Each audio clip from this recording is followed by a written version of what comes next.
Well, welcome back to the Pew, everybody. I'm your host, John Edwards, and here across the table from me, as always, is my co-host and cohort, Victor Adams. John, it's good to see you again. It's been a while, and I see there's some new things. I mean, the sign looks great. I know you told me a while back that you had one ordered. Yeah. So I think I saw the blueprints, but it looks great. Yeah, man, we just got that. We actually had two. The first one came in and wasn't correct, so we had to send that one back and got a new one. But, yeah, just hung this in here today, and don't worry, people. Jesus on the crucifix is now behind Victor, which you can actually see it better than you ever could on the wood because it was a brown cross, and, of course, Christ's body color and everything. It just fit in with all the wood paneling on the wall behind me. But yeah, we ordered this. We're going to take it to the National Eucharistic Congress too, so people can find our booth easily. But yeah, it's a beautiful sign and something I've always wanted to have the logo up in here somewhere, and so now it's sitting here between you and I. It'll be in the scenes where we're showing up the middle from the cameras. But for those of you listening and can't see it, you're going to have to go check out our YouTube channel and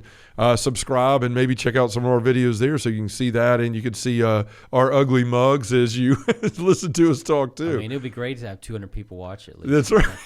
Yeah. I mean, we're humble I don't people, think I have that many friends or fans I know or family right, to watch it twice. Right. I mean, that's the thing. It's like, I know what we talk about is hard. Yeah. I mean, a lot of it's like, because sometimes it may trigger people to listen to it, like, I don't want to even deal with that because I'm struggling with that. Yeah. But this is fruit of the gospel, and good fruit is good for healing. Yeah. And talk about your recent pilgrimage. I mean, that was amazing. Yeah. About Eucharistic. Yeah, we just got back last Friday, and I've been working on something to send out, about the journey and about the trip. Yeah. But it took me this long to kind of really reflect on it all. I mean, when you go on pilgrimages, they're amazing, but you're putting all this into 14 days and you're seeing so much. And so it takes time to go back through the pictures and just remember things. But it was a phenomenal trip. I mean, Italy was something I expected to be wonderful, but it just blew my expectations. Is that the first time you've been to Italy? Yeah. Oh, okay. Yeah. So, I went with Father Clark, James Clark here in the diocese. He's a wonderful spiritual director. He's everything I could hope for, and a priest that would go with us. Right. I mean, he gave beautiful mass, beautiful liturgy. He spoke from his heart. He was really excited to go, which always makes it better. And that's something that I can guarantee everybody, Victor, if they're going to travel with us, that if we're going to go, we're going to have an amazing spiritual director, right. Somebody that's bought in and that wants to make sure that this isn't a vacation, but it's a spiritual enriching journey to where we go and we come back closer to the Lord and to each other than before we left. And certainly that was the case with Father Clark. We went to all these amazing places like Assisi and Loreto and Lanciano. We saw the Eucharistic miracles at both of those places. And I got to tell you, I'm 6'8". A lot of people listen know I'm 6'8", and basketball was about the greatest thing I ever did with my height. But and Lanciano, the host that turned to flesh, is in a monstrance and kept up in above the altar there. Mm-hmm. And so there was, when we went there with all the pilgrims, there's a place to sit up there and just kind of venerate and reflect. And so we were doing that, and I got teary-eyed because I'm just like, man, this is the truth of our faith right here in front of me, like the host that has turned flesh and stayed flesh for hundreds of years and been tested by science and all those things. And so we're there, and I just start to get teary-eyed, and I had my rosary with me, and every time I go on a pilgrimage, we go to these places, I want to touch it to everything, right, to make it a third-class relic or something that I can just, like, my rosary's been to everywhere in the Holy Land and now a lot of places in Italy. So I got up, and of course I could reach up there, but a lot of other people couldn't. So just in a moment, everybody sort of lined up and started handing me their spiritual cards and their rosaries. Yeah. And I stood there, and for 55, 56 people, except for Father Clark, because he's pretty tall too, I touched everybody's, spiritual goods to that, whether it was a rosary or a prayer card or whatever.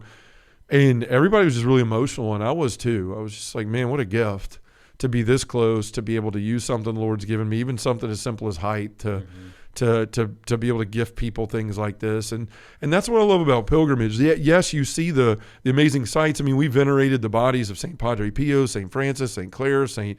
Monica, St. John Paul II. We saw the bones of Peter. We were at the place where Paul was imprisoned, right there at his cell, and then where he was beheaded. We saw countless other popes, when we went down below the St. Peter's Basilica to the Scavi, where right above there is where many of the popes are buried. And so you see, Pope Benedict XVI's grave, who's, obviously his quote has been very influential in our lives. You weren't made for, comfort, you were made for greatness. So you see all these things, you see these beautiful basilicas and these beautiful works of art, so all these Caravaggio paintings, and you see all that. But Victor, my favorite part of any pilgrimage we've done, the two that we've done now and the ones that we look forward to doing next year are the people. I mean, when I think of the trip, my mind doesn't immediately go to the calling of Matthew Caravaggio or to the Eucharistic miracle of Lanciano. It goes to the memories with the folks, like on the bus laughing, playing Catholic trivia on the bus with two sides fighting against each other for the rights of bragging, right? Yeah. Or sitting at lunch, breakfast, or dinner with people and just not holding court, not trying to give a talk, of course we give reflections when I'm moved or whatever at sites. I gave one about Blessed Carlos Acutis, which we're going to talk about him today, but it's being there with the people. It's learning about their families and learning about their faith journey. And Victor, as you know, it's so humbling to both of us that anybody ever listens to us, that anybody ever gives us like 50 cents, let alone any more than that for our ministry. But just to realize that 55 people, for whatever reason, chose to travel on something you were a part of, it's important to me that everybody leaves feeling seen, loved, and heard, right? That they had time with me, they had time with one another. One of my favorite memories was we were in Rome. It was the latter half of the trip. We were there for 4 nights at the end, and we were right around the corner from St. Peter's Square in Vatican City. And so this family from Texas, which were great, the husband and wife actually won 2 free trips on the radio and chose our trip, and then they paid for their 3 sons to go. So their 3 sons were teenagers. And they were like 18, 17, and 14, or 18, 16, and 14. Sorry, boys, if I messed that up. But they were so awesome. Like one of their oldest son was involved in all sort of youth ministry. They were all involved in church. But we were sitting there in the lobby one night, and I'd been picking at them from here and there and messing with them. The youngest one was a hoot, man. That kid was like mouth from the Goonies or something. So like he was amazing. He was just funny, man. You never knew what was going to come out of his mouth. He reminded me a lot of myself when I was little. But so we're sitting there in the lobby, and I hear them go, "We want to go get gelato." And obviously we've been walking for like 12 days. Everybody's tired. Mom and Dad didn't feel like it that night. And I overheard it, and I said, "Well, hey, I'd like some gelato." And my wife and kids are upstairs, and they're in for the night. So if you don't mind, I'll take your kids. And Father Clark was right over there, and he's like, "Hey, I know a great place on the other side of St. Peter's Square." So next thing you know, we got these 3 teenage boys, and then Joe Evangelisti, another guy that went with us, his 2 sons that were in their 20s. They say, "Hey, we'd like some too." And it's this sort of impromptu guys trip through the streets of Rome at night. And we wind up in St. Peter's Basilica on the way over there. And I think Angela was with us too. So Angela did go, and one of my daughters. But we go over there, and a priest recognizes me out of the blue from Jacksonville. I'd started a men's group in their parish, and so we talked. He had a moment with Angela to tell her how thankful he was for her and her yes and her part of all of this. But the boys, we next thing you know, they're like, "Hey, let's get a picture." And we have this beautiful night picture of me and these teenage boys, and then Joe's sons and Father Clark, and just had a beautiful night walking around with these young men, listening to them talk about, like, how do you be vulnerable with a girl in your life, And we've all been teenagers in love and all that stuff. So there's a lot of those questions. And as we're walking and just simply get gelato, we make these wonderful memories with these young men and have this time that's not about the churches. It's not about the relics. It's not about, Mass at the moment. It's just about being together in the same faith with our brothers and sisters. Right. And so I look, and on the last day, one of the middle son had posted that picture on Instagram and pinned it to the top, and his mother was like, we've never made his Instagram page. Yeah. So it was obviously a memory for them, was for us. And that's just what I love about pilgrimage, man. Like it's not just the sites, those are wonderful, the points to pray, the spiritual things that you come across, and just the closeness you feel to the Lord. It's all fantastic. But to me, like, I want people to know, if you decide to go with us, I know it takes hard-earned money. I know some people may only be able to go do something like that once in their life, that you can rest assured if you go with us, you're going to be seen, loved, and heard. You're going to feel like you mattered. You're going to feel like you were part of something bigger, and you're going to feel like you leave with a family. We started a group me chat where all the people are starting to pile in now, where they're going to pray for each other and tell us about their lives. But that's the thing, learning about these people, spending the time with them, and just enjoying, like, leaving, like the fact that 2 weeks ago I was with 55 people I didn't know or barely knew for the most part, and then I leave and I feel like I got 55 new friends in my life. Right. So that was the beauty of it for me. I mean, obviously the spiritual things, the food. I mean, I think I gained 30 pounds, all the pasta and gelato and all that. But yeah, it was phenomenal, man. And I just, again, we've got 2 trips coming up next year, Victor. One in spring break. It's Catholic spring break week, basically across the country. It's March 10th through the 15th. We're going to Our Lady of Guadalupe. We will be traveling with Father Zachary Maybe, who's another phenomenal spiritual director. He's from up in Michigan. He's got an amazing parish, and he teaches at the seminary. He's 6'9", so if you want to travel with the Twin Towers, you can come with us. Okay. He has me beat only because he has hair. Yeah. But we're looking forward to that. It's 5 days. It's a less expensive trip. It's about $29.50 as opposed to a $5,000 person trip. You go for 4 or 5 days. I think we'll be there for 5 and come back on the 6th. It's a short flight from the U.S. to Mexico City, but we're going to go down there and really spend time with our Blessed Mother and everything that happened down there and some of the other blesseds that are down there.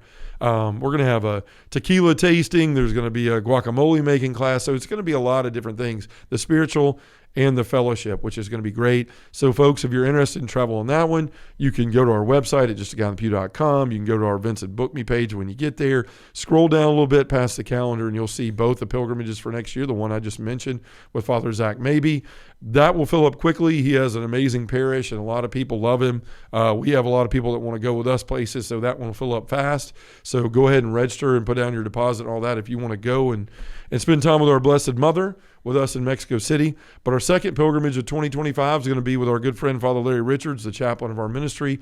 We're going to go back to the Holy Land. For those of you that are worried about that, I'm hearing from all of our people that have their ear to the ground that everything's fixing to start opening back up, and by next year there should be plenty of people that have come and gone to the Holy Land. Things seem to be settling down. We're continuing to pray for that, for the people there and everything. But we are moving forward with that trip, and so it's going to sell out too. Father Larry is one of the most popular priests in the United States. He's going to fill up that trip fast. We'll have people that want to go with us. So if you're interested, put down your deposit. If you decide you want to go, there's insurance. If things change, there's all the insurance and stuff like that to take care of it. But those are the 2 trips we're taking next year. We'd love to have you with us. We had a fantastic time in Italy. And again, it's about making friends, making memories, and building our faith together as brothers and sisters in Christ. So both those trips can be found there. You can go to Select International Tours and Cruises, search my name there, and you can be able to join us. You can find our pages and select which trip you want to go on, find out more information, and register there. So, Victor, we're excited for the trip to Italy. I mean, I'll be sharing more on Instagram and things like that, just sharing more of the insights and stuff that I found there over the next couple of weeks. But yeah, it was a phenomenal trip. I thank everybody that went with us, and It was just a beautiful time. The great thing about any pilgrimage or like a mission trip is that it's not only it's a personal experience, but it's a shared experience. And when you're doing something that's not for yourself and you're in a collective group doing something for others, it is always a powerful moment to be part of that movement. Yeah. And, we realize that we are part of a movement. We are Christians. We profess faith in Christ, and therefore we are to live a way of Christ-like. But, the mission field, it doesn't have to be another country. It's our own backyard. Yeah. It's outside the doors of the church. But the great thing is that sometimes we're so bombarded with our own list of things to do that we have to take a break and do something like a pilgrimage or a mission trip to really let go of stuff and see something and have our vision refocused onto what's important. Yeah. And the great thing about the pilgrimages that that you lead is that it allows people to kind of really see what the real purpose is on being here on this earth. It's more than just the day-to-day grind. It is what can I do to increase my faith, to be more faithful in my family, to build up my family, to build up my community, to build up my church. It's so many components based on action. Yeah. And not just words, but it's in prayer and action and study, as we know in Crescio, is the strength of faith. Yeah. Well, and I'm glad you said that because, one of the most impactful things that, I saw there in Italy was Blessed Carlos Acutis, which is, he's been everywhere lately. It was actually announced when we were in Italy that he was going to be canonized in July.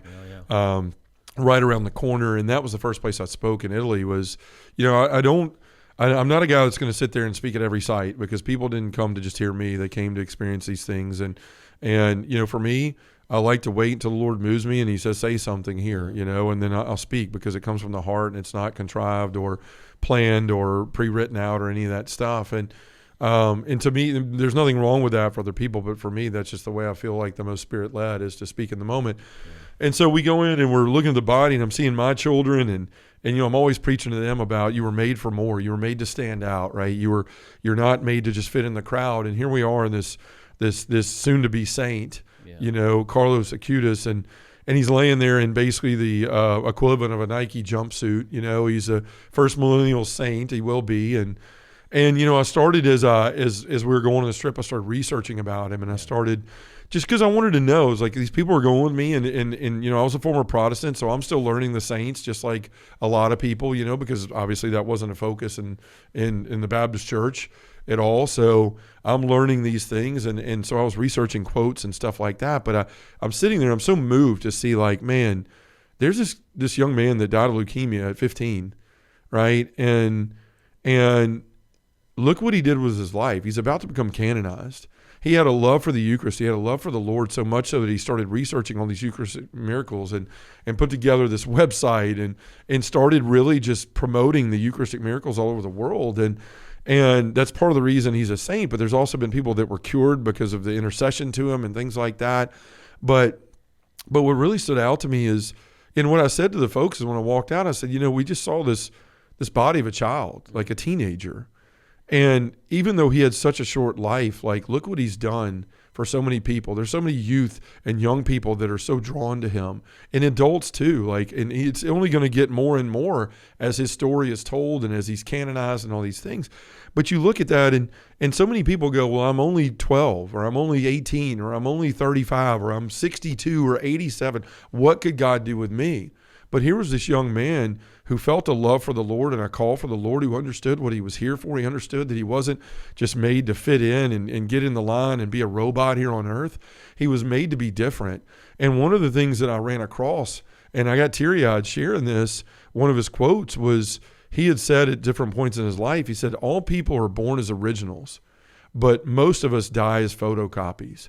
And when I said that, you could hear this in the pilgrims as they were surrounding me, as I was speaking right outside of the church that his body is in.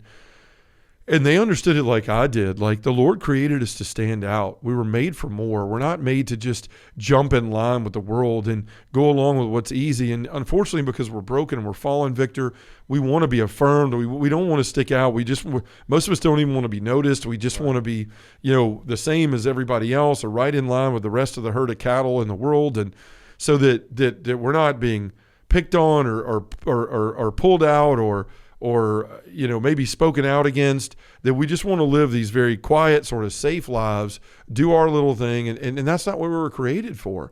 And Carlos Acutis, he knew that, and he lived that way. And what was amazing is so many of our pilgrims, they didn't know this way, but now his mother's being interviewed, and they became wonderful Catholics, but his mother and father weren't practicing really before he started asking them to take him to church. Mm-hmm. He felt this love for the Lord, and so he started having them bring him and do all these things, and they started growing in their faith, and now they are super faithful Catholic people. And she's speaking out about her son and the difference he made in the world and in his life, and the difference he's making for Christ. And usually it's the parents that bring the children to the faith, not the other way around. But again, here's this miraculous and amazing young man that didn't have a quarter of the lifespan that most of us will have, mm-hmm.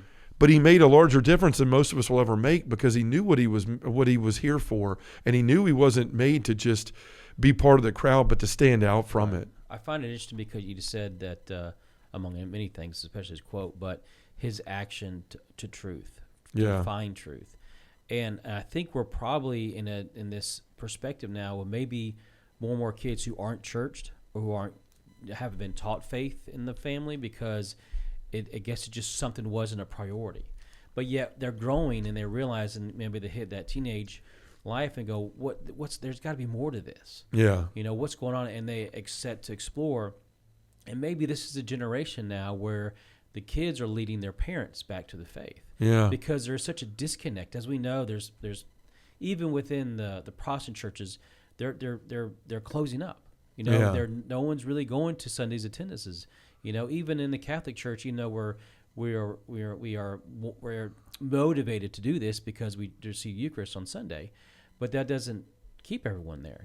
So it's like, is there this movement happening? Maybe his sainthood will bring something towards that. Yeah. Now I know I kind of went off it, but that was something that just came to me. But the quote you said also about we're all original.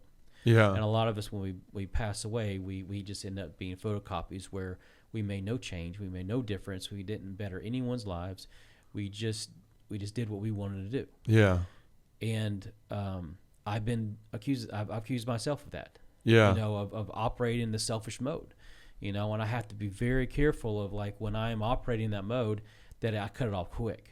Yeah. You have to know what's the motivation. Is my purpose for my own benefit or to help others? And I think, when each day we kind of like really have to assess when we wake up, like you said in the morning, you say a prayer, let me have this day to do your will, God, not my own. Sure. And we have to train ourselves to be in the mission field, even though, we think it's, our own neighborhood. Right. And and we're all guilty of that. We're all guilty of getting lethargic, of getting comfortable, of just doing like the me and Jesus thing, and it becomes another part of our week. But it's not like you talked about Protestant churches closing. We got Catholic churches closing. No matter what it is, whether you're Catholic or you're one of our separated brothers and sisters in the Protestant faiths, right. Like the reason that's happening is because we don't have enough people that are standing out.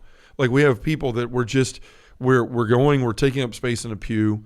We're not realizing, we know inside that there's something missing, but we're not looking to the right things to figure out what that is. We're content with just the mundaneness of our life. We want to live safe lives. We don't want to be called out. We don't want to be, to face the persecutions that come when you're different. That's why I love like the logo of The Chosen, the show everybody loves with all the white fish going one way or whatever color they are. And then you got the blue fish going the other way that sticks out, that stands out.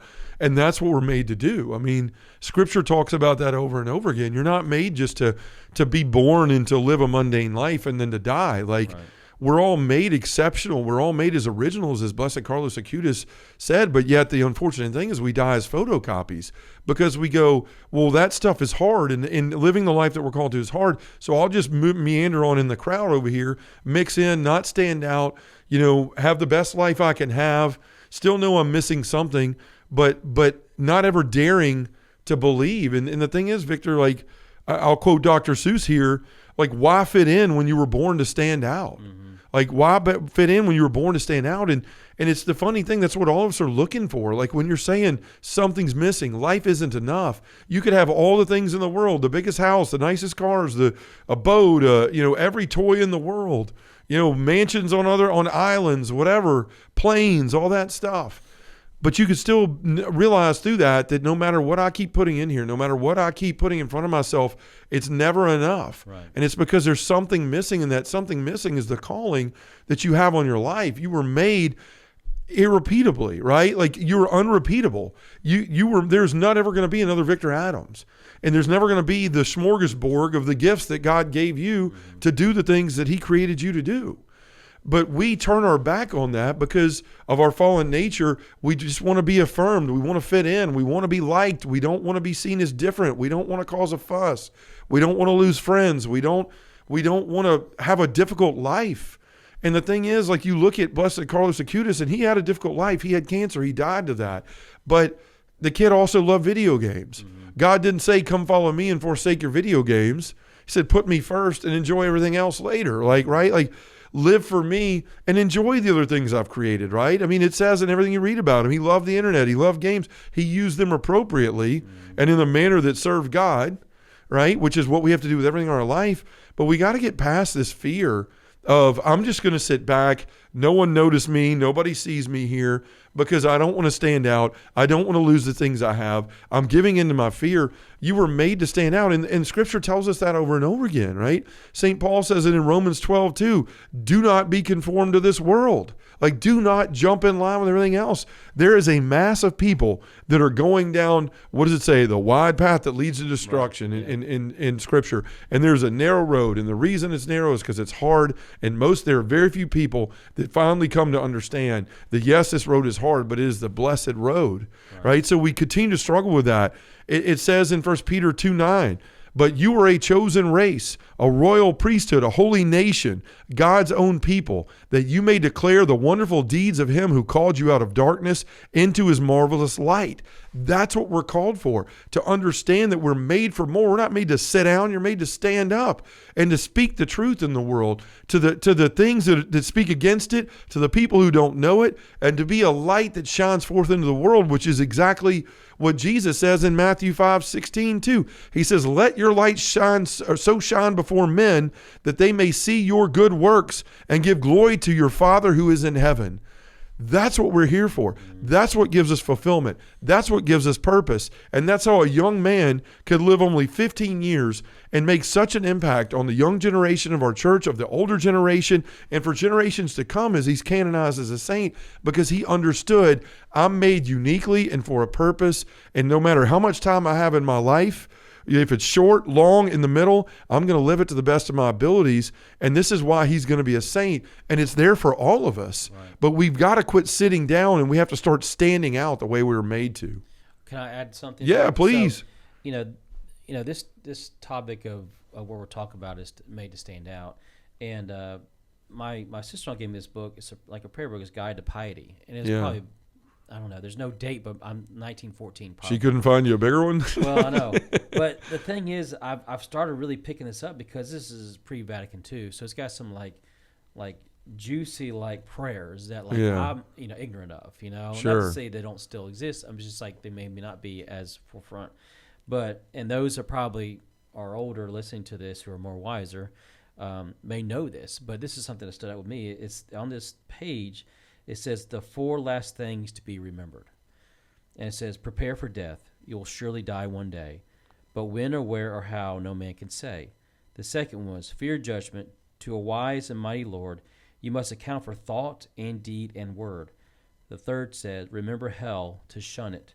Dark despair, fire and the worm that never dies are there. And the fourth one says, look up to heaven. If you are firm and true in serving God, its joys are all for you. So obviously this is something like almost catechism where kids were taught to remember this, because I think those are important prospects of our daily lives. I mean, how do we stand out? By living to a guideline, by living by the gospel, by living the promises that Christ has given to the church, and living like, Blessed Acutus. He was 15, right? Yeah. Died of leukemia. And he could have wallowed and said, why me? But from what you're telling me, he took that on as a grace. Yeah. And he really threw himself into his life work and of sharing all the miracles of the of the Eucharist. Yeah. And the Holy Sacrament.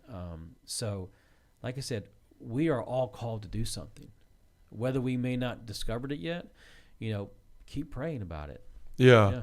And one of the other things he said too that really stuck out to me too was he said, it doesn't matter if you can win battles if you can't win the battle within yourself. Right. And that's the thing that a lot of us choose. We choose the other battles, right? Because with ourselves we wrestle with God, and we should find ourselves in a joy in the fact that we wrestle with God, right? That means that there's truth happening, that there's things that are learning, that we're turning away from things that are pulling us the other direction, and we're grappling and wrestling with God. But the thing is, we oftentimes choose the other battles. Like, I'm going to go out there and choose the battle of working my way up the corporate ladder, or the battle of finding prestige in something else, or choosing things to pour myself into that are never going to amount to anything more than a pile of stuff for other people when you're gone. Right. And what he's pointing to here is it doesn't matter if you can do all those other things if you can't fight the battle of your own heart. And the battle that's in our own heart is the disbelief that we can be original, that we can stand out, the disbelief that God will be there to raise us up when we admit that the purpose of our life is to follow him, to give ourselves over to him, to surrender the gifts that he gave and give them back to him. Like, those are the battles we have to fight, because the devil is always in there telling, not possibly you can't, you're going to lose everything. You're ridiculous. You're going to be shunned. You're going to lose your friends. You're going to lose everything. Why would you dare to take that risk? Because all there is loss over there. Yeah. And Victor, is what we've talked about before. when you dare enough to believe that you were made not to sit down, but to stand out, to stand up, and you just take that leap of faith, what waits for you is not pain and loss and torture and humiliation. I mean, yeah, there'll be some humiliation because it just comes with living for the Lord, right? The Lord was humiliated and those things on his way to the cross and spat in his face and slapped and all those things. Yes, like there will be parts of those, but the pain, the torture, the loss, all the things the devil tries to convince you you're going to experience is actually a great lie that you have to have the courage to be able to say, I'm going to step out past that and see if it's true. And when you step out past it, you'll find, like I have and so many others, the Lord has come into and changed their lives, that all those things are lies the devil's putting up to keep you from breaking free from his grasp. Carlos Acutis knew that. So many others before knew that. St. Francis, another one we saw there, his father kept just telling him, you're wealthy, you're an heir, you don't need to do this. And he finally went and stripped off everything in front of the bishop and was staying there totally naked and said, I renounce everything, right? Like, I'm going to give my life to God. I'm saying no to the world. I'm saying no to all that because what I've been created for is more important. And that's the place that each and every one of us have to get to in our life, Victor. And so many guys, they tell me all the time, well, I want the better life. I want this. I want that. I want to be a better husband. I want to be a better father. I want to be a better son of God. Well, then you have to make the hard choices. Right. You have to decide, I'm not going to sit on the sidelines anymore and want to blend in and just want to take the safe path. I'm going to take that rocky road right across the edge of a cliff that sometimes I slip and it's scary and those things, but it's the road that's going to lead me to everything I'm looking for in my life, not only for myself and for my family, but for others that surely need it. Right. I'll give you another story from Italy. We were there on the last day and we were in Rome and it was hot, it was humid, and we'd gone to St. John the Lateran, one of the great basilicas. We were on our way to St. Mary Major, where Pope Francis has said he wants to be buried, another of the major basilicas there. We'd gone to a church that held the relics of St. Helen with the nails from the cross, thorns from two thorns from the thorn of crowns, the Peter of doubting, the finger of doubting Thomas, what else? The just pieces of all this stuff, right? And so we're looking at all this, and then we go to the Holy Stairs, which is what a lot of people have been waiting for. And it's these stairs in a church that you wait in kind of a line if there's a group in front of you, and then you crawl up them, you go up them on your knees, and you're supposed to pray each time for things, that you want to pray for and offer it up. And there's this giant mural of Jesus on the cross, so when your knees start hurting and you're going, man, this really is tough, you can look up there and go, okay, I'll stop griping, right. But we're all lined up to go in there. And now there's a lot of homeless people all over Rome, and there's a lot of graffiti and stuff, like things I didn't expect to see. But a lot of the homeless are, they're coming up and they're, kind of asking you for things. But we were all standing in line. It was 55 of us, and Caitlin and I were towards the front. I think it was Caitlin. It might have been Allison. I'm pretty sure it was Caitlin. But we're sitting there, and it's hot. And on the exterior steps leading up to the church to go inside to the Holy Stairs, there was this woman that looked like a saddlebag. Like she was looked like she was about 80 years old. Her skin was wrinkle upon wrinkle. She was as dark brown as this table or that wall. And she looked like her eyes were cloudy, like she couldn't see. She was obviously could only speak Italian, and she was just sitting there in this kind of robe with a hood on. And it was just so hot. And we had all just gone and bought waters and we're drinking them. And everybody was talking about how amazing it was going to be to go in here and go up these holy stairs and pray for everybody in their life and all these things and offer the suffering of your knees and everything going up to emulate the 28, stairs that the journey to the cross that Christ, felt. And so I just happened to look over and I see this woman and she's just sitting there like silently in the sun. And you could tell she's just weak. And, there's a little cup there, but she's not asking the, 75 people that are in line there for money. And so something moved in my heart, and I was just like, we're all sitting here about to go into this church and to walk up these stairs and so we can become closer to Jesus. But Jesus is right here. Right. Jesus is in this woman that hasn't asked for anything, but sorely needs it. Here I am and several other people drinking these bottles of water that we so easily paid for. We're with all these people that could afford a trip like this, and that's not to knock anybody. I mean, the Lord blesses us with things, and what you do with it is, and doing it in this way, going on a pilgrimage is a great thing.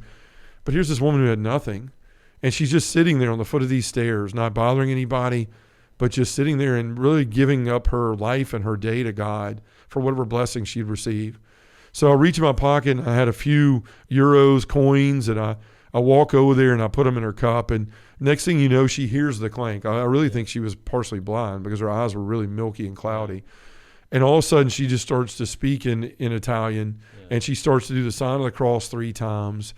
And then she grabs my hand, and she starts just weeping. There's water coming out of these white, like just cloudy eyes. Right. And I don't know what she's saying, but she's just saying, I could hear her say, Cristo, Cristo. And so she's talking about Jesus, and she's just saying thank you, basically. And so I go over, and I sit there, and Caitlin's looking at me and smiling. And it just hit me. I was like, here we are going to do these holy and pious things, which are good. Right. Searching for the Lord, and the Lord's right here. He's in the people right next to us, the people that don't have what we have, the people that are hurting, the people that are longing for things. And this woman wasn't sitting there pulling on everybody, begging as some people were other places we went. She was sitting there and just putting herself in the Lord's providence and hoping that he would provide for her that day. Yeah. And in sitting there, she was standing out.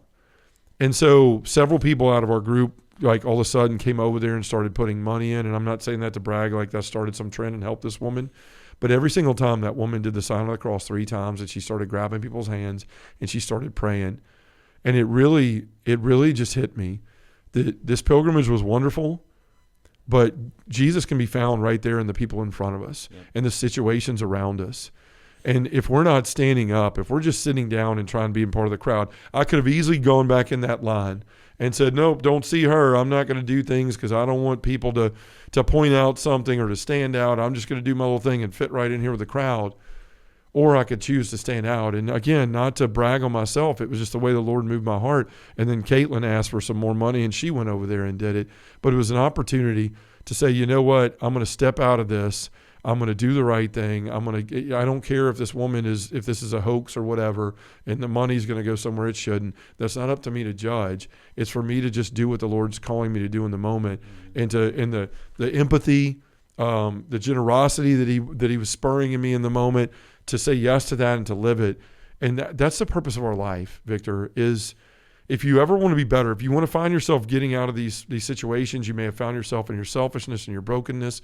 It starts with understanding that you're supposed to live differently than you've been living, and that God gave you gifts not to squander them, not to sit down and sit on them, not to pack them away for fear that you might receive ridicule or that you might have a tough time in your life because you now understand that you have a gifting and a calling, but to embrace those things and the difficulty and to be a gift to someone else. That's what this is about. And as we traveled through Italy, I saw so many people, St. Padre Pio, so many other people that stood out that said, I know I'm made for more. I know I'm supposed to be a gift. I know I'm not supposed to sit in the crowd and it's not enough for me. And through that courageousness, through that willingness to step out, they found a joy and a purpose that all of us look for and long for in our life, no matter if they were up in their 80s like John Paul II when he passed, or where they were like Padre Pio at his age and the life he lived, or they were like young blessed Carlos Acutis, soon to be Saint Carlos Acutis, that even at 15 years old in a short life decided and understood and knew that he was born to be original, not a photocopy, not to go along with the crowd, but to stand out. And I'm telling you from personal experience, I know you can say the same, Victor, if you start to boldly live your life like that, in the words of Dr. Seuss, not fit in, but stand out, then you're going to find a joy and a purpose to your life that you've been looking for the whole time. It's not found in all these other things. It's found in understanding what you were made for, who you were made to be, who you're an heir of, who you're the son or daughter of, and then embracing that with all of your might, with all of your strength, with all of your soul, living it faithfully in your life, and going out and making a difference in the world. As Jesus said, letting your light shine so much before men that they may see your good works and give glory to your Father who is in heaven. That's what life's about. That's what every one of us is looking for. But we have to be daring, like this young man in Blessed Carlos Acutis and so many saints that have gone before us that dare to live differently, dare to stand out and found the life they were made for. Right. And I mean, I can't really add much to that, but I agree that we have to kind of really change our behavior. Because when we change our behavior, we're more willing to listen to what God's is speaking to us through Scripture and in prayer. Because prayer is a way to communicate with God, and Scripture is a way for Him to teach us what we're to do. So changing our behavior, praying more, seeking to do God's will every day, like by seeing someone in need or help. It doesn't have to be your direct neighbor or whatever. It could be your neighbor is everybody. Yeah. So we're just trying to do the best we can every day, but in hopes that every day we do something better than harming others. Yeah. Well, and that's the thing. With Carlos Acutis, it started with him seeking the Lord, asking his parents to take him to church. He had this desire to come to know the Lord, and that's where it should start with all of us. We're made to have relationship. We're made for community, and that starts with the Trinity, and most especially with the Son, who can take us to the Father, and the both of them can introduce us to the Holy Spirit, which changes our life, that we all have within us if we've been baptized. You have to seek that relationship, and you have to pour into it the way you have to with any other relationship in your life. You got to spend time with them. You got to seek them in the Word, in prayer, in liturgical life, all those things. That's what's important in our life, and that's how you come to say things like St. Paul said, that he counts it all as rubbish for Christ, right? That's where we have to get to in our life. That's the goal of everything. It's my prayer for all of you. It's the prayer for Victor and I, for all of you. Look, that's what we're trying to help people do in this ministry, in this mission each and every week. We're trying to grow our followers, our subscribers, our likes, our donors, all those things, because the work we're doing in parishes is exactly that. Trying to help people in the way that Carlos Acutis and these saints before us have helped people realize there's more to life. You're not made to fit in. You're made to stand out. You're made for more. That's the mission of this ministry, to take people that have fallen off the path, people that have fallen away from the Lord, and bring them back to him so that he can remind them of who they were created to be, that they were made to stand out, they were made to be a light of the world, and to take the fallen, those who are silently suffering, those that are struggling, those who believe that they can't be more than they are, to show them the truth, to help them find that, to put them in relationship with others, in community with men in their parishes. And that's what this ministry is all about. That's what we seek and strive to do each day. If you want to help us with that, then you can become a donor. You can support us at justagaonthepew.com. There's a donor button on every screen on the left side. There's one in the top in the heading. We need supporters. We need people to join us on monthly Partners in the Pew that can help us further this mission so that we can go and reach more people the way that these saints did, the way that the Lord did, the way that he calls us all to. That is the name of the game. That's what we're here for. We are made to stand up and to stand out. So, Victor, let's pray for this. Again, if you folks want to join us, if you want to be a part of this, you can do all that at justagaonthepew.com. But, Victor, let's take this all to the Lord in prayer as we close out here. Our Father, who art in heaven, hallowed be thy name. Thy kingdom come, thy will be done, on earth as it is in heaven. Give us this day our daily bread, and forgive us our trespasses, as we forgive those who trespass against us. And lead us not into temptation, but deliver us from evil. In the name of the Father, and of the Son, and of the Holy Spirit, amen.